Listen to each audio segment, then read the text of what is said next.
Tel Aviv safe zone கிடையாது என்கிற செய்திகளையும் மக்கள் சொல்ல ஆரம்பித்திருக்கிறார்கள், புலம்ப ஆரம்பித்திருக்கிறார்கள். நாங்கள் நீண்ட ஒரு வாருக்கு தயாராக இருக்கிறோம் என்கிறார் யஹ்யா சாரி. இவர்தான் ஹூதிகள் படைப்பிரிவினுடைய யமனுடைய ஊடக பேச்சாளராக இருக்கிறாரு. ஹூதிகளுக்கு யமனுக்கு ஆயுதங்களை சப்ளை பண்ணுவதற்கு தயாராகிறது ரஷ்யா என்கிற உளவு தகவல் வெளியாகி இருப்பதாக இன்றைக்கு செய்திகள் வெளியாகி இருக்கிறது. சவுதி அரேபியா யமனை தாக்குவதற்கு இஸ்ரேலுக்கு உதவியதா என்கிற ஒரு முக்கியமான கேள்வி எழுந்திருக்கிறது. சவுதி அரேபியாவினுடைய மேஜர் ஜெனரல் தான் இந்த கேள்விக்கு பதிலளித்திருக்கிறார்.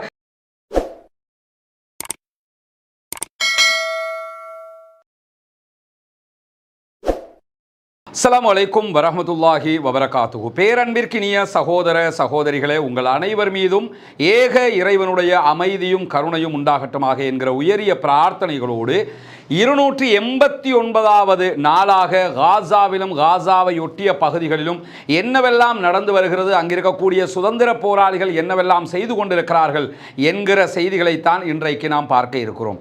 இன்றைய செய்திகளில் அதிகமான செய்திகள் இடம்பெற்றிருப்பது யமன் மீதான இஸ்ரேலுடைய தாக்குதல் தொடர்பான செய்திகளாக இருக்கிறது. அதற்கான காரணமும் இருக்கிறது. யமனிலே இருக்கக்கூடிய ஹூதிகள் தொடர்ச்சியாக கிட்டத்தட்ட 8 மாதங்களாக 9 மாதங்களாக இந்த யுத்தம் நடைபெறுகிறது.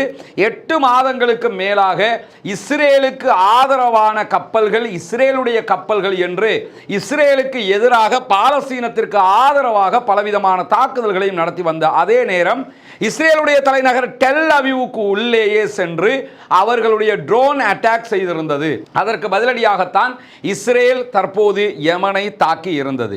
அந்த தாக்குதலுடைய பின்னணி என்ன, அடுத்த கட்டங்கள் என்ன என்பதை பின்னால் பார்க்க இருக்கிற அதே நேரம் இன்றைக்கும் காசாவிலே இருக்கக்கூடிய மக்கள் தாங்க முடியாத அழிவுகளை சந்தித்துக் கொண்டிருக்கிறார்கள் என்கிற செய்திகள் வெளியாகி இருக்கிறது. குறிப்பாக காசா பகுதி முழுவதுமே தீயில் சிக்கிக் கொண்டிருக்கிறோம். பாம்பு போட்டுக்கிட்டு இருக்கிறாங்க, குண்டுகள் வெடித்துக் கொண்டிருக்கிறது. தீயில் நாங்கள் சிக்கிக் கொண்டிருக்கிறோம். காட்டில் மான் எப்படி உயிரை பாதுகாத்துக் கொள்ள ஓடுமோ அதுபோன்று நாங்கள் உயிரை பாதுகாத்துக் கொள்ள ஓடிக்கொண்டிருக்கிறோம் என்று அங்கிருக்கக்கூடிய மக்கள் புலம்பக்கூடிய காட்சிகள் அல் ஜசீராவால் இன்றைக்கு ஒளிபரப்படக்கூடியதை நீங்கள் தொடர்ந்து பார்க்க முடியும். அந்த அளவுக்கு கடுமையான தாக்குதல்கள் அங்கே நடத்தப்படுகிறது. கடந்த 24 மணி நேரத்துக்குள்ளாக 64 சகோதரர்கள் காசாவிலே கொல்லப்பட்டிருக்கிறார்கள், ஷஹீதாக்கப்பட்டிருக்கிறார்கள் என்கிற நிலையில் 100க்கு மேற்பட்டவர்கள் படுகாயம் அடைந்திருக்கிறார்கள் என்கிற கவலையான செய்தியும் இன்றைக்கு வெளியாகி இருக்கிறது. 24 ஹவர்ஸுக்குள்ள 64 சகோதரர்கள் கொல்லப்படுவது என்பது ஒரு சாதாரண இழப்பு கிடையாது என்பதையும் நாம் தொடர்ந்து புரிந்து கொள்ள வேண்டியிருக்கிறது. அதிலும் குறிப்பாக நுசைராத் முகாம் பகுதிகளில் தற்போதும் இஸ்ரேல் தாக்குதல் நடத்தி கொண்டிருக்கிற அதே நேரம் தைர் அல் பலா பகுதிகளிலும் இஸ்ரேலிய ஆக்கிரமிப்பு பயங்கரவாத இராணுவம் தொடர் தாக்குதல்களை நடத்தி கொண்டிருக்கிறது என்கிற செய்திகள் இடம்பெற்றுக் கொண்டே வருகிறது. இப்படி தொடர்ச்சியான தாக்குதல்களை அங்கே அவர்கள் நடத்தி கொண்டு வருகிற அதே நேரத்தில் அங்கிருக்கக்கூடிய சுதந்திர போராளிகளும் தொடர்ந்து ஏவுகணை தாக்குதல்களை இஸ்ரேலுக்கு எதிராக நடத்தி வருகிறார்கள். அது தொடர்பான வீடியோக்களும் இன்றைக்கு வெளியாகி இருக்கிறது.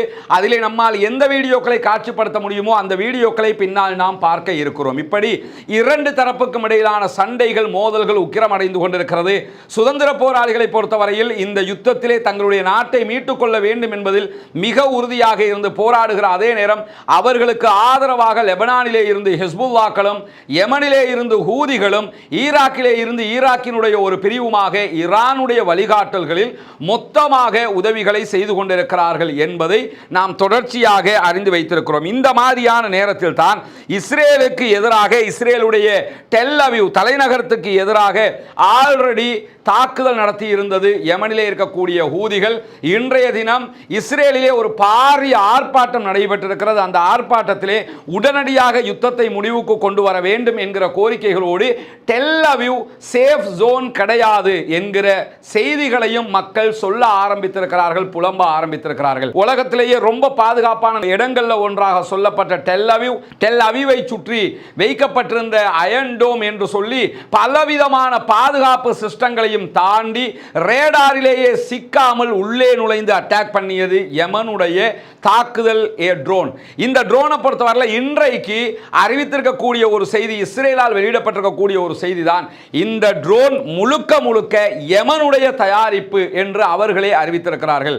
அப்படியானால் யமனுடைய தயாரிப்பு ஒன்றால் இஸ்ரேலுடைய எந்த விதமான ரேடார் சிஸ்டங்களுக்கும் சிக்காமல், எந்த விதமான தடுப்புகளுக்கும் அடையாளப்படுத்தப்பட முடியாமல் ரகசியமாக உள்ளே நுழைந்து தாக்க முடியும் என்று இருக்கும் என்றால், இவ்வளவு சிறந்த தொழில்நுட்பத்தோடு ஹூதிகள் வளர்ந்திருக்கிறார்கள் என்பதை சொல்லாமல் நாம் புரிந்து கொள்ள முடியும். ஏன்னா இப்படி இஸ்ரேலுக்குள்ளே அவங்க போய் தாக்குறதுக்கு அவங்களோட சொந்த தயாரிப்புன்னு இஸ்ரேலே சொல்லுதுன்னு சொன்னா, அப்ப அவர்களுடைய சொந்த தயாரிப்பு எவ்வளவு மேம்பட்டதாக இருக்கும் என்பதுதான் இங்கு இருக்கக்கூடிய கேள்வியாக இருக்கிறது. இந்த நிலையில் தான் டெல் அவீவ் பாதுகாப்பாக இல்லை, அரசாங்கம் பதவி விலக வேண்டும், தேர்தலை நடத்த வேண்டும், உடனடியாக காசா மீதான யுத்தத்தை நிறுத்த வேண்டும் என்று ஆயிரக்கணக்கான மக்கள் இன்றைக்கும் தெருவிலே இறங்கி போராட்டங்களை நடத்தி கொண்டிருக்கக்கூடிய நேரத்தில் தான் மிக தெளிவாக ஹூதிகளுடைய ஊடக பிரிவு மிக தெளிவான ஒரு செய்தியை வெளியிட்டிருக்கிறார்கள்.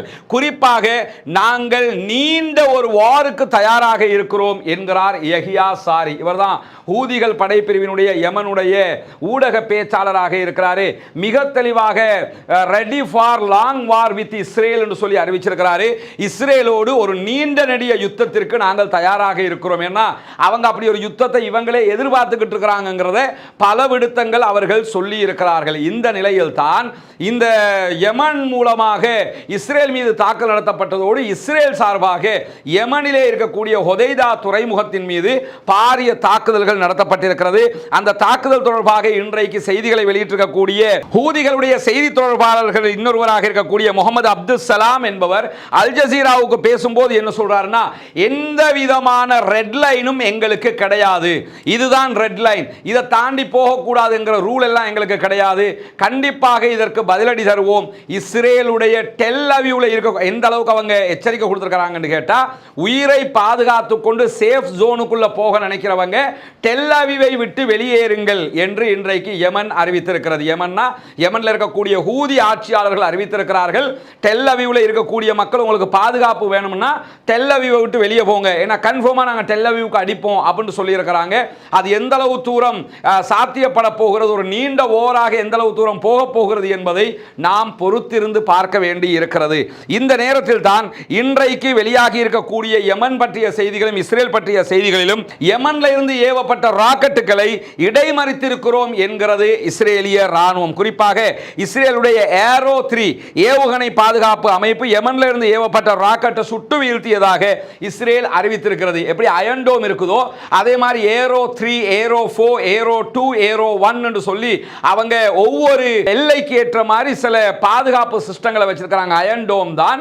அந்த அயன் டோம்ல எப்படி வச்சிருப்பாங்கன்னா, ஏரோ 1ங்கிறது ஒரு 200 கிலோமீட்டர் தூரம் வரைக்கும் வருவவற்றை தடுக்கும். ஏரோ 2ங்கிறது ஒரு 400 இப்படி இந்த மாதிரி என்ன செய்வாங்கன்னா பிரிச்சு 2000 கிலோமீட்டர் வரைக்கும் அவங்க வச்சிருக்கிறாங்க. அந்த மாதிரியான ஏரோ 3 சிஸ்டம் மூலமாக இன்றைக்கு எங்களை நோக்கி வந்த ஏவுகணைகளை நாங்கள் தடுத்திருக்கிறோம் என்று சொல்லி இஸ்ரேல் அறிவித்திருக்கிறது. இஸ்ரேல் மீது இஸ்ரேலுடைய 2 துறைமுக நகரங்கள் மீது இன்றைக்கு பாரிய ஏவுகணை தாக்குதல்களை யமனில் இருக்கக்கூடிய ஹூதிகள் நடத்தியும் இருக்கிறார்கள். குறிப்பாக இன்றைக்கு செங்கடல்ல கப்பல் மீது தாக்குதல் நடத்தி இருக்கிறது ஹூதிகளுடைய ஆயுத பிரிவு. அதிலும் குறிப்பாக ஈலாது துறைமுகத்தின் மீதும் இன்றைக்கு தாக்குதல் நடத்தி இருக்கிறார்கள். செங்கடல்ல பயணித்த கப்பலையும் அட்டாக் பண்ணியிருக்கிறாங்க. ஏலாதுங்கிற இஸ்ரேலுடைய துறைமுகம் இருக்கிறது, அந்த துறைமுகத்தையும் தாக்குதல் நடத்தி இருக்கிறார்கள். லைபீரியாவினுடைய கொடியோடு பயணித்த சரக்கு கப்பல் மீது தான் அவர்கள் தாக்குதல் நடத்தி இருக்கிறார்கள். அந்த கப்பல் எரிந்து கொண்டிருக்கக்கூடிய காட்சிகள் எல்லாம் இன்றைக்கு வெளியாகி இருப்பதை நீங்கள் பார்க்க முடியும். அந்த கப்பல் எரிந்து கொண்டிருக்கிறது. அந்த தீயை அணைப்பதற்குரிய முயற்சிகளையும் செய்து கொண்டிருக்கிறார்கள். ஒரு பாரிய அட்டாக் ஒன்று சரக்கு கப்பல் மீது இன்றைக்கு நடத்தப்பட்டிருக்கிறது. இது லைபீரியாவினுடைய கொடியோடு பயணித்த கப்பல், ஆனால் இஸ்ரேலுக்கு சொந்தமான கப்பல் என்று சொல்லப்படுகிறது. அதே நேரத்தில் இஸ்ரேலுடைய ஈலாது துறைமுகம் மீதும் அவர்கள் தாக்குதல் நடத்தி இருக்கிறார்கள். அதே போன்று இன்றைக்கு பல பாலிஸ்டிக் ஏவுகணைகள் மூலமாக தாக்குதல்களை நடத்தி இருக்கிறோம் என்று சொல்லுகிற யமனில் யெமனிலே இருக்கக்கூடிய ஹூதிகள் மிக முக்கியமாக அமெரிக்கா, இங்கிலாந்து அதே போன்று இஸ்ரேலிய தாக்குதல்களுக்கு பதிலடி கொடுக்கும் விதமாக இந்த தாக்குதல்களை நடத்தி இருக்கிறோம் என்கிற செய்திகளை மிக தெளிவாக சொல்லி இருக்கிறார்கள். இப்படியான நிலையில் தான் இஸ்ரேலுடைய ஈலாது துறைமுகம் என்பது மிக முக்கியமான ஒரு போர்ட்டாக இருக்கிறது. செங்கடல்ல நீங்க எடுத்துக்கிட்டீங்கன்னா செங்கடல் பயணத்தில் எப்படி சுயேஸ் கேனல், சுயேஸ் கால்வாய் எவ்வளவு முக்கியமானதோ அதே மாதிரி ஈலாது துறைமுகம்ங்கிறது ரொம்ப முக்கியமானது. அந்த ஈலாது துறைமுகத்தில் கப்பல்கள் நிறுத்தாமல் சென்று கொண்டிருக்கிறது. காரணம்னா நிறுத்தினா ஹூதிகள் அடிப்பாங்கிறதுனால அங்க கப்பல்கள் நிறுத்த முடியாது. இதே நேரத்தில் கப்பல்கள் நிறுத்த முடியவில்லை என்றால் அந்த போர்ட்டுக்கு வருமானம் கிடையாது. வருமானம் இல்லாத பட்சத்தில் அங்க இருக்கக்கூடிய வேலையாட்களை வைக்க முடியாது என்கிற காரணத்தினால போர்ட்ல வேலை செய்யக்கூடிய பாதிக்கு மேற்பட்டவர்களை நாங்கள் பதவி நீக்கம் செய்ய போகிறோம். அவர்களுக்கு தொழில் வழங்க முடியாது. ஏன்னா துறைமுகம் நஷ்டத்தில் ஓடிக்கொண்டிருக்கிறது. எங்களுடைய செங்கடல் மீதான ஹூதிகளுடைய தாக்குதல்களால் இந்த விளைவு ஏற்பட்டிருக்கிறது என்று சொல்லி இன்றைய தினம் ஈலாது துறைமுகத்தினுடைய தலைமை நிர்வாக அதிகாரி அறிவித்திருக்கக்கூடிய செய்திகளை இஸ்ரேலும் அறிவித்திருக்கிறது. இந்த மாதிரியான நேரத்தில் தான் இந்த காசா வார்ல ஒரு பெரிய ஒரு திருப்பமாக ஒரு முக்கியமான உளவு அறிக்கை வெளியாகி இருக்கிறது. அமெரிக்காவினுடைய உளவு பிரிவு இந்த உளவு அறிக்கையை வெளியிட்டிருக்கிறார்கள். அதில் அவங்க என்ன சொல்லி இருக்கிறாங்கன்னு சொன்னா, தற்போது ஈலாது துறைமுகம் மீது யெமனில் இருக்கக்கூடிய ஹூதிகள் தாக்குதல் நடத்துகிறார்கள். நேற்றைய தினம் ஹுதைதா மீது பாரிய தாக்குதல்கள் நடத்தப்பட்டிருக்கிறது. ஹுதைதா துறைமுகத்தின் மீது நடத்தப்பட்ட தாக்குதல்கள் என்பது மிக முக்கியமான அகோரமான தாக்குதல்களாக இருக்குது. இங்க நீங்க பார்க்கலாம், இது ஒரு சேட்டலைட் ஃபுட்டேஜ் ஒன்று. எந்த அளவு தூரம் கிளியரா தெரியும், ஜூம் பண்ணி பார்த்தீங்கன்னா தெரியும் எவ்வளவு ஒரு பாரிய அழிவு ஏற்பட்டிருக்கிறது என்பதில் எல்லாம் எந்த மாற்று கருத்தும் கிடையாது. யெமனுடைய ஹுதைதா துறைமுகத்தில் இருந்த பவர் பிளானட், பவர் சப்ளை பண்ணுகிற மிக முக்கியமான ஒரு பகுதி மொத்தமாக அழிந்திருக்கிறது. அதே போன்று அவர்களுடைய பெட்ரோல் கொள்கலன்கள் பல அழிந்திருக்கிறது. ஏன்னா துறைமுகத்தில் தான் அங்கிருந்து பெட்ரோல் பிசினஸ் பண்றதுக்காக ஏற்றுமதி இறக்குமதி எல்லாம் செய்கிற இடமாக இருக்கும். அந்த இடத்தை தான் அவங்க தாக்குதல் நடத்தி இருக்கிறாங்க. எனவே அந்த தாக்குதலில் பல பகுதிகள் அழிந்திருக்கிறது என்று சொல்லப்படுங்க. நீங்க பார்க்கலாம், இன்றைக்கும் அந்த பகுதிகள் எரிந்து கொண்டிருக்கிறது. பெட்ரோல் பகுதிங்கிறதுனால உடனே அது அணைஞ்சிராது. இன்றைக்கும் எரிந்து கொண்டிருக்கக்கூடிய காட்சிகளை நீங்க பார்க்க முடியும். இவ்வளவு இன்றைக்கும் எரிந்து கொண்டிருக்கக்கூடிய நிலையில வெளிவந்திருக்கக்கூடிய மிக முக்கியமான ஒரு செய்தி என்னன்னு சொன்னா, ரஷ்யாவுக்கும் உக்ரைனுக்கும் இடையிலான சண்டையில் உக்ரைனுக்கு ஆதரவாக அமெரிக்கா உள்ளிட்ட நேச நாடுகள் என்ன பண்றாங்கன்னு கேட்டா, அவர்களுக்கு ஆயுதங்களை கொடுத்து கொண்டிருக்கும் போது அமெரிக்காவுக்கும் இங்கிலாந்துக்கும் பதிலடி கொடுக்கும் விதமாக தற்போது ஹூதிகளுக்கு, யெமனுக்கு ஆயுதங்களை சப்ளை பண்ணுவதற்கு தயாராகிறது ரஷ்யா என்கிற உளவு தகவல் வெளியாகி இருப்பதாக இன்றைக்கு செய்திகள் வெளியாகி இருக்கிறது. ஏன்னா ஏற்கனவே செங்கடல்ல போகிற ரஷ்யாவினுடைய கப்பல்களை ஹூதிகள் அட்டாக் பண்ண மாட்டாங்க, சீனாவுடைய கப்பல்களை ஹூதிகள் அட்டாக் பண்ண மாட்டாங்க. ஆனாலும் தற்போது வெளியிட்டிருக்கிற செய்தி என்னன்னு சொன்னா, உக்ரைனுக்கு ஆதரவாக மேற்கு நாடுகள் இருக்கிற காரணத்தினால் தற்போது யெமனுக்கு ஆதரவாக ஈரான் வழியாக முழுமையான ஒத்துழைப்பை கொடுப்பதற்கு ரஷ்யா தயாராகி இருக்கிறது. அப்படி அவர்கள் ஒத்துழைப்பு கொடுத்தால் கண்டிப்பாக அது இஸ்ரேலுக்கு ஆன பின்னடைவாக மட்டும் இருக்காது, அமெரிக்கா பிரித்தானியா நாடுகளுக்கு எதிரான பாரிய பின்னடைவாக மாறிவிடும். கிட்டத்தட்ட 9 மாதங்கள் தாண்டியும் ஹூதிகளுடைய தாக்குதல்களை நிறுத்த முடியவில்லை. நேற்று அவ்வளவு பெரிய அகோரமான தாக்குதல் நடந்ததுக்கு பிறகும் இன்றைக்கு ஈலாது துறைமுகம் மீது தாக்குதல் நடத்தி இருக்கிறார்கள், செங்கடலிலே தாக்குதல் நடத்தி இருக்கிறார்கள் என்பது எல்லாம் ஒரு சாதாரணமான விஷயமாக எடுத்துக்கொள்ள முடியாது என்றும் சொல்லியிருக்கிறார்கள். எனவே ரஷ்யா களத்திற்கு வரப்போகிறதா என்பதை பொறுத்திருந்துதான் பார்க்க வேண்டும். ரஷ்யா ஆல்ரெடி இவர்களுக்கு ஆதரவாக இருக்கிறது, நேரடியாக ஆயுதங்களை கொடுக்க ஆரம்பித்து விட்டது என்று சொன்னால் கண்டிப்பாக அது ஒரு பாரிய யுத்தமாக இருக்கும். ரஷ்யாவுடைய ஆதரவு இல்லாமல் ஹூதிகள் நாங்கள் ஒரு லாங் வாருக்கு தயாராக இருக்கிறோம் என்று சொல்லி இருக்கவும் மாட்டார்கள். எனவே நாங்கள் ஒரு நீண்ட யுத்தத்திற்கு தயார் என்பதும் வலிய சென்று இஸ்ரேலுடைய தலைநகரத்தை தாக்கியதிலிருந்தும் மிக தெளிவாக ரஷ்யாவினுடைய பின்புலம் இருக்கிறது என்பதை புரிந்து கொள்ளவும் முடிகிறது. இந்த மாதிரியான நேரத்தில் தான் நேற்றைய தாக்குதலில் ஒரு பாரிய சர்ச்சை உருவாகி இருக்கிறது. அது என்ன சர்ச்சை என்று சொன்னால், இன்றைய தினம் வெளியாகி இருக்கக்கூடிய செய்திகள் பிரகாரம் சவுதி அரேபியா யெமனை தாக்குவதற்கு இஸ்ரேலுக்கு உதவியதா என்கிற ஒரு முக்கியமான கேள்வி எழுந்திருக்கிறது. சவுதி அரேபியாவினுடைய மேஜர் ஜெனரல் தான் இந்த கேள்விக்கு பதிலளித்திருக்கிறார். அதிலும் குறிப்பாக சவுதி அரேபியா அந்த தொடர்பை மறுத்திருக்கிறார்கள். நாங்கள் எந்த விதத்திலையும் இஸ்ரேலுக்கு ஆதரவாக போகவில்லை, இஸ்ரேலுக்கு நாங்கள் எந்த ஆதரவையும் கொடுக்கல. ஏன்னா ஆல்ரெடி யெமனில் இருக்கக்கூடிய ஹூதிகளுக்கும் சவுதிக்கும் இடையில பெரிய தகராறு இருக்கிறது. நமக்கு தெரியும், ரெண்டு தரப்புமே பாரிய பாரிய யுத்தத்தில் ஈடுபட்டு கொண்டார்கள். ஹூதிகளுக்கு எதிராக சவுதி அரேபியா யுத்தம் செய்து கொண்டிருந்தது.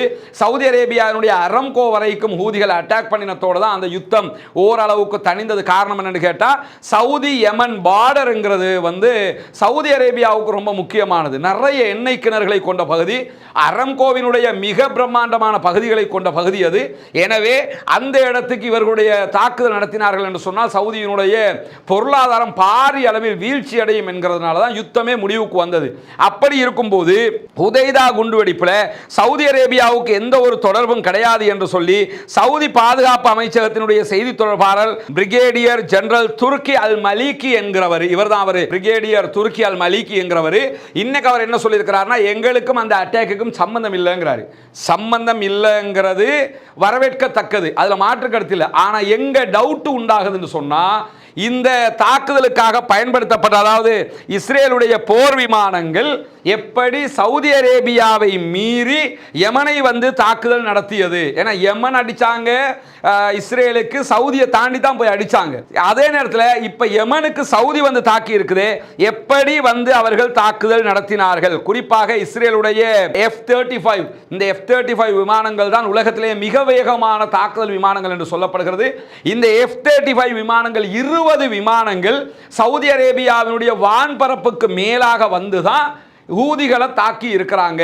எனவே என்ன கேள்வி வருதுன்னு சொன்னா, இவர்கள் எப்படி வந்தார்கள்? ஒன்றோ இவர்களுடைய வருகை சவுதி அரேபியாவுக்கு தெரியாம தான் அவங்க வந்தாங்கன்னா சவுதி அரேபியாவினுடைய வான் பாதுகாப்பு சிஸ்டம் கேள்விக்கு உட்படுத்தப்படும். என்னன்னா, நமக்கு தெரியும், ஏற்கனவே நான் இந்த யுத்த செய்திகள் சொல்ல வருகிற ஆரம்ப கட்டங்களிலேயே ஒரு முக்கியமான ஆபரேஷன் என்டபே சம்பந்தமாக பேசியிருக்கிறோம்.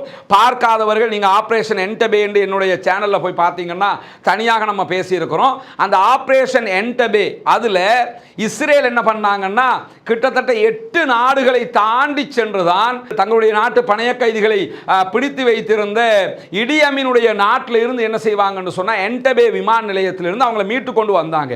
அவங்க அப்ப என்ன செஞ்சாங்கன்னா, இந்த ரேடார்கள் சிக்காத விதத்தில் தங்களுடைய பயணப்பாதையை அமைத்து கொண்டார்கள். அப்படித்தான் அவங்க போனாங்க. அரபு நாடுகளுடைய ரேடார்களால் அவங்கள பிடிக்க முடியாம போயிருச்சு. இதெல்லாம் அந்த ஆரம்ப காலகட்டத்தில் நடந்ததுன்னு வச்சுக்கிறீங்களேன். ஆனா இப்ப இருக்கக்கூடிய சிஸ்டத்தை பொறுத்தவரை சவுதி அரேபியாங்கிறது ஒரு சாதாரண நாடு கிடையாது. ஆயுதத்திலும் வல்லரசு, பொருளாதாரத்திலும் வல்லரசு, எல்லாவற்றிலும் வல்லரசு மாதிரி இருக்கக்கூடிய ஒரு நாடு. மாதிரி கிடையாது, வல்லரசு தான் என்கிற அளவுக்கு இருக்கிறது.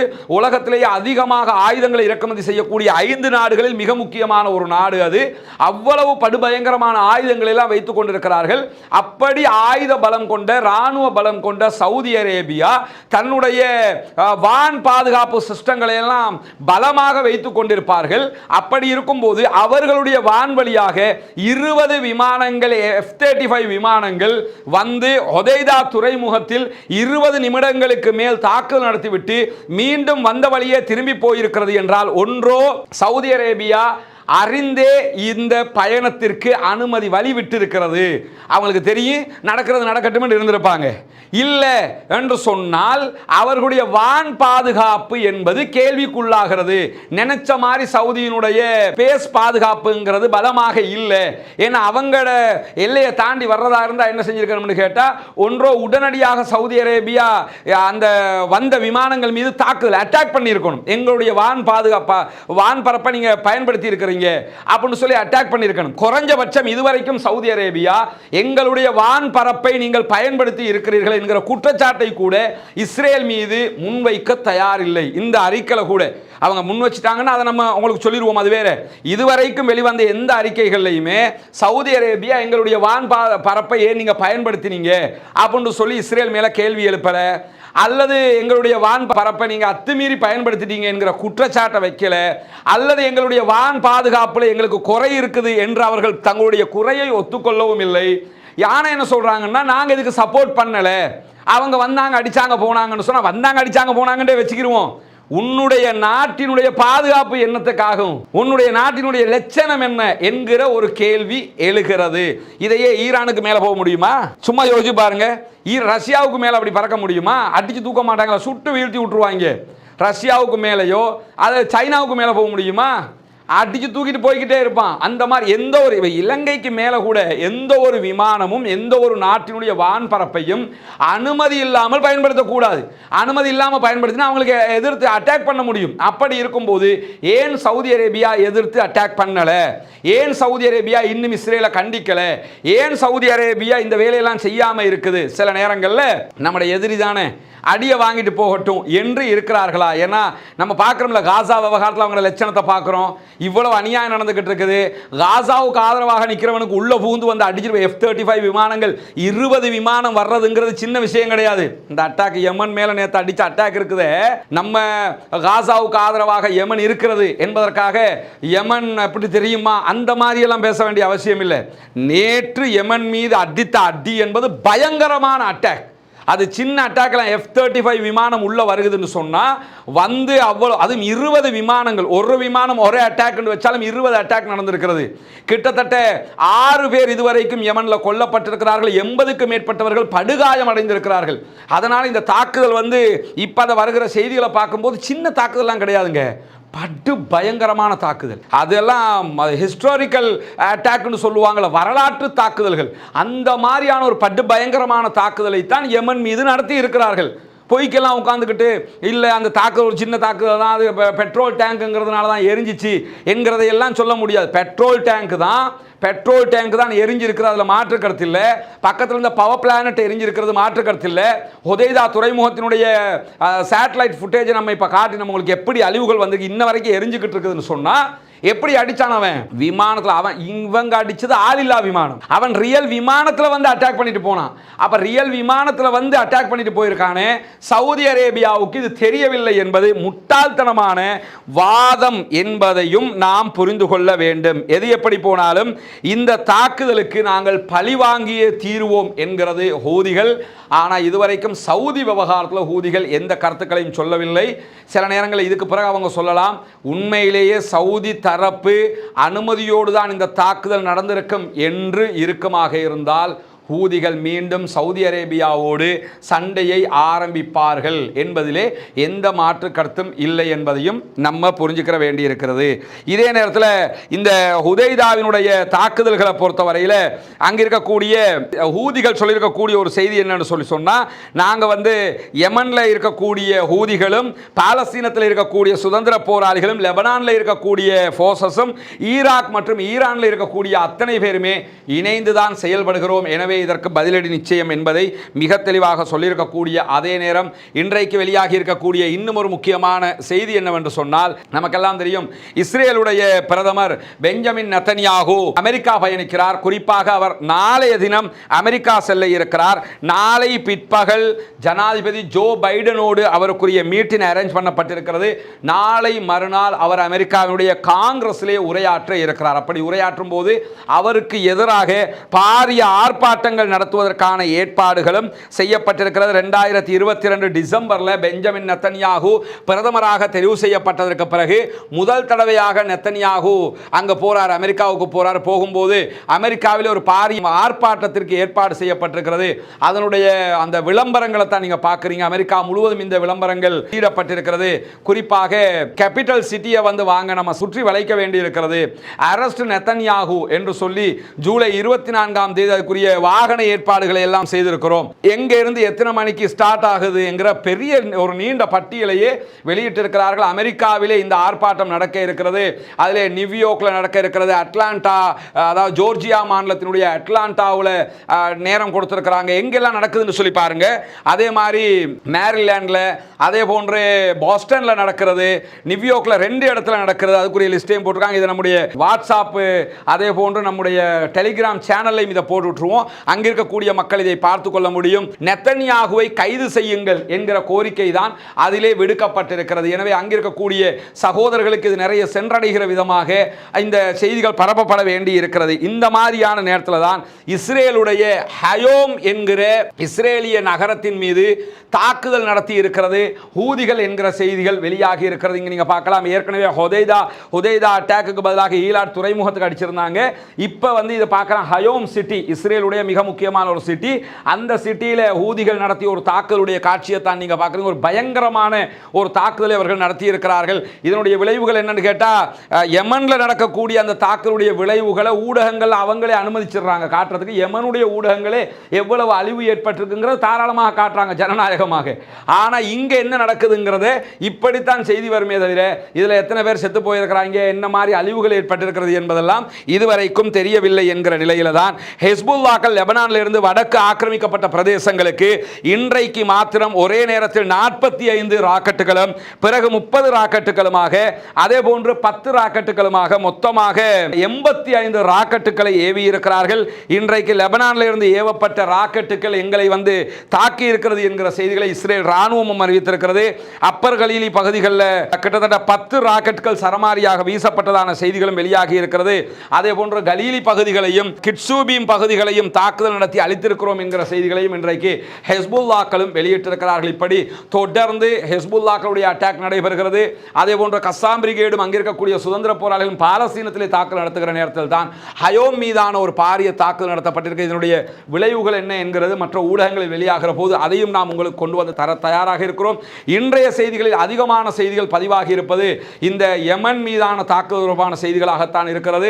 தொடர்ந்து இணைந்திருங்கள். நம்முடைய காசா மீதான தாக்குதல் தொடர்பான செய்திகளை உங்களுக்கு கொண்டு வந்து தர தயாராக இருக்கிறோம். பாலஸ்தீனம் வெற்றி பெற வேண்டும், பாலஸ்தீனம் சுதந்திரம் அடைய வேண்டும் என்கிற கோரிக்கை அல்லாஹ்விடத்தில் தொடர்ந்து முன்வைத்து வாருங்கள். தொடர்ந்து அல்லாஹ்விடத்தில் 5 நேர தொழுகைகளிலும் கையேந்தி பிரார்த்தனை செய்யுங்கள். 5 நேர தொழுகைகளிலும் கண்டிப்பாக குனூத்து நாசிலாவை ஓதி வாருங்கள் என்கிற கோரிக்கைகளோடு ஜனநாயக ரீதியாக அந்த மக்களுக்காக குரல் கொடுக்க மறந்து விடாதீர்கள் என்கிற உயரிய கோரிக்கையை முன்வைத்தவனாக தீவிரவாதம் ஒழிய வேண்டும், பயங்கரவாதம் இல்லாதொழிக்கப்பட வேண்டும், இஸ்ரேலிய ஆக்கிரமிப்பு பயங்கரவாதம் அழிக்கப்பட வேண்டும், அமைதியான உலகு உண்டாக்கப்பட வேண்டும் என்கிற பிரார்த்தனைகளோடு முடித்துக் கொள்கிறேன். வாஹர் தஅவானா அல்ஹம்துலில்லாஹி ரப்பில் ஆலமீன். அன்பிற்கினிய சகோதர சகோதரிகளே, உங்களுக்கெல்லாம் தெரியும், கடந்த ஓரிரு மாதங்களுக்கு முன்பதாக கொழும்பிலே இருக்கக்கூடிய ஒரு சகோதரர், அவருக்கு இடுப்புக்கு கீழ்ப்பகுதி ஒர்க் பண்ணதில்லை, ஃபங்க்ஷன் இல்லாமல் இருந்த நிலையில் சகோதரர் நதீர், அவரை நம்ம கொழும்பில் இருந்து ஒரு 40 கிலோமீட்டர் தொலைவில் இருக்கக்கூடிய களுத்தர மாவட்டத்தின் உள்பகுதிகளில் இருக்கக்கூடிய ஒரு மருத்துவமனையில் கொண்டு போய் சேர்த்துருக்கிறோம். அந்த மருத்துவமனையில் அவர் எழும்புவதற்கான, எந்திரிச்சு அவர் நடப்பதற்கான முயற்சிகள் மருத்துவ ரீதியாக செய்யப்பட்டு கொண்டிருக்கிறது. ஒரு 3 மாதங்கள் அவரை வச்சு ட்ரீட்மெண்ட் பண்ண வேண்டி வரும் என்பது மருத்துவர்கள் நமக்கு ஆரம்பத்தில் சொன்ன செய்தியாக இருந்தது. ஆனால் அவரை இப்பொழுதுதான் அவருடைய இப்போ 2 மாதம் நம்ம தாண்டி போய்கிட்டு இருக்கும்போது அவரை சென்று நம்ம பார்த்த அந்த காட்சிகள் நீங்கள் பார்த்துக்கிட்டு இருக்கிறீங்க. அங்கே போய் பார்க்கும்போது மாஷா அல்லாஹ் அல்ஹம்துலில்லாஹ், அல்லாஹுக்கே எல்லா புகழும், அவருடைய உடல்நிலை தேர ஆரம்பித்திருக்கிறது. குறிப்பாக இந்த இடுப்பு பகுதிக்கு கீழ்ப்பகுதிகளில் எந்த பகுதியுமே ஃபங்க்ஷன் இல்லாமல் நாட் ஃபங்க்ஷன் என்று அறிவிக்கப்பட்டிருந்த நிலையில் அல்லாஹ்வுடைய பேருதவி, மருத்துவர்களுடைய முயற்சி, அல்லாஹ்வுடைய ரஹமத்து காரணமாக அவருடைய அந்த இடுப்புக்கு கீழ்ப்பகுதிகள் தற்போது இயங்க ஆரம்பித்திருக்கிறது. குறிப்பாக விரல்கள் எல்லாம் அசைக்க முடியுமான நிலை தற்போது உருவாகி இருக்கிறது. அவரே சிலதை யோசித்து இப்போ அதை பண்ணலாம் இதை பண்ணலாம் என்று செய்கிற அளவுக்கு இடுப்புக்கு கீழ்ப்பகுதி ஃபங்க்ஷனாக ஆரம்பித்திருக்கிறது என்பதை மருத்துவர்கள் நம்மிடத்தில் சொன்னாங்க. நமக்கு அண்மையில் ஒரு மருத்துவருக்கு திருமறை குரான் கொடுத்த காட்சியை நீங்கள் பார்த்துருப்பீங்க. அந்த திருமறை குரான் அவங்க கேட்கறதுக்கு காரணமாகவே சகோதரர் நதீர் அவங்க தான் இருந்தாங்க. அவருக்கு மருத்துவம் பார்க்கக்கூடிய மருத்துவர்களில் ஒருவர் தான் அந்த சகோதரியும். அவங்க குரானை கேட்டிருந்தாங்க. நம்ம கொண்டு போய் அவரையும் பார்த்துட்டு அந்த குரானை அவங்களுக்கு அன்பளிப்பு செஞ்சுட்டு வந்திருந்தோம். அல்ஹம்துலில்லாஹ், அவருடைய நடத்தையும் அவங்களுக்கு குரானை கேட்கிற அளவுக்கு உண்டான ஒரு மாற்றமாக மாறியிருக்கலாம். அல்லாஹ் அந்த விஷயத்தில் அவர்களுக்கு மேலும் அருள் புரிய வேண்டும் என்கிற நிலையில் சகோதரர் நதீருடைய இந்த செயல்பாடுகள் தற்போது மும்முரமாக அவருடைய அந்த உடல் தேர்ச்சிகள் ஏற்பட்டு வருகிறது. அதிலும் குறிப்பாக என்ன கவனிக்கணும் என்று கேட்டால், இடுப்புக்கு கீழே இயங்காமலேயே இருந்தார். அல்லாஹ்வுடைய உதவியால் இப்போ அவர் நிற்கிறார். அதான் அதில் உள்ள ஸ்பெஷல் என்னென்னு கேட்டால், ஒரு பிடிமானத்தோடு அவர் நிற்கிறார். நிற்கிற அளவுக்கு கால் ஃபங்க்ஷன் ஆகுது என்கிற செய்திகளை மருத்துவர்கள் நம்மோடு பகிர்ந்து கொண்டாங்க. ரொம்ப மகிழ்ச்சியாக இருந்தது. எல்லாம் வல்ல அல்லாஹ்வுடைய கருணை தான் அவருடைய இந்த மீட்சிக்கு காரணமாக இருக்கிறது. அதற்கு அடுத்ததாக நீங்கள் இறைவனுக்காக இறைவனுடைய பொருத்தத்தை மாத்திரம் நாடி செய்கிற உதவிகள் தான். எனவே அவருடைய மேலதிக ட்ரீட்மெண்ட்டுகள் நம்ம 3 மாதத்தில் முடியும்னு நினைச்சாலும் அது 3 மாதத்தில் முடிவதற்கான வாய்ப்புகள் ரொம்ப கம்மியாக இருக்குது. இன்னும் ஒரு 2 மாதங்களாகவும் மேலதிகமாக தேவைப்படலாம் என்கிற நிலையில் அவருக்காக உங்களால் முடிந்த உதவிகளை மேலதிகமாக வாரி வழங்குங்கள். அவருடைய அக்கவுண்ட் நம்பரையே முன்னால் நம்ம காட்சிப்படுத்தி இருக்கிறோம். அதுக்கு உங்களால் முடிந்த உதவிகளை செய்கிற நேரம் அல்லாஹ்வுடைய அருளால் உங்களுடைய உதவியால் கண்டிப்பாக சகோதரர் நதீர் உங்களை போன்று என்னை போன்று எழும்பி நடக்கிற இந்த சமூகத்திற்காக பணி செய்கிற ஒரு வாய்ப்பாக அமைந்துவிடும். வல்ல ரஹ்மான் அவருக்கு அருள் புரிய வேண்டும் என்கிற செய்திகளோடு அவர் ஒரு முக்கியமான கோரிக்கையை இதை பார்க்குற சகோதரர்கள்ட்ட முன் வச்சார். அவர் வீட்டில் இருந்துக்கிட்டு ஒர்க் ஃப்ரம் ஹோம் செய்ய முடியுமான ஒரு சகோதரர். நீங்கள் என்ன வேலையை கொடுத்தாலும் அவரால் முடிஞ்ச வரைக்கும் அதை ப்ராக்டிஸ் பண்ணக்கூடிய ஒருவராக இருக்கிறாரு. அந்த வகையில் அவர் இருக்கக்கூடிய மருத்துவமனையில் இருந்து அவருக்கு ஒரு சகோதரர் மூலமாக ஒரு லேப்டாப் வாங்கி கொடுக்கப்பட்டிருக்கிறது.